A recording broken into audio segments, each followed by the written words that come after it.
اخواتي وحبايبي، انا مبسوط في اللي انا فيه ومبسوط في الحته اللي انا فيها. اهو شغلي في المحطه يا جدعان، قاعد على كرسي وبنام ومحمل اغاني ومسلسلات وافلام.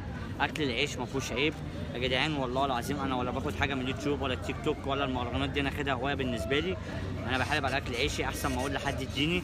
الحمد لله ربنا سترها معايا، ورصيدي وحب الناس مش في مبلغ ولا في عربيه ولا في الكلام ده كله، كل ده رايح. والدليله بتاعت النادي الاهلي اللي بعشقه وهفضل اعشقه. انا من قلب المحطه وباكل عيش يا جدعان زي البني ادمين. مش عيب ان انا اقف في الشمس 3 ساعات او 4 ساعات عشان اكل عيش، العيب ان انا اقول لحد يديني. الحمد لله انا مش عويل، انا راجل.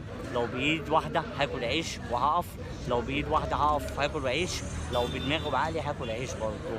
اكل العيش ما فيهوش عيب.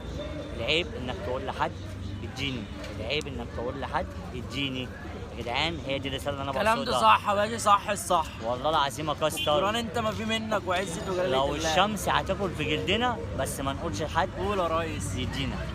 هو ده الكلام. واحلى كسر، وكسر هينزل يشتغل اهو يا جدعان اهو. مع ان واحد زي ده بالله عليك تعالى كسر، بالله عليكم بالله عليك. واحد زي ده مش المفروض يشتغل في فندق يا باشا؟ مش الحمد يشتغل لله في يا مطعم باشا، مش يشتغل في حاجه، بس احنا مبسوطين بالحته اللي ربنا احنا ليه فيها. تدابير يا باشا، ما الحمد حدش لله. يعرف عنها حاجه. الحمد لله بقى. الحمد لله دايما وابدا. احنا مبسوطين بالحته اللي احنا فيها بس كده. وبنطلع في اي مكان برضه عادي الحمد انا لله. ما رضيت باللي ربنا قسمه لك، ونعم بالله. يرتاح قلبك ويرتاح بدنك ويرتاح كل حاجه. يلا يا شباب نشوف الزبون اللي جاي ده. تعالى يا اخويا.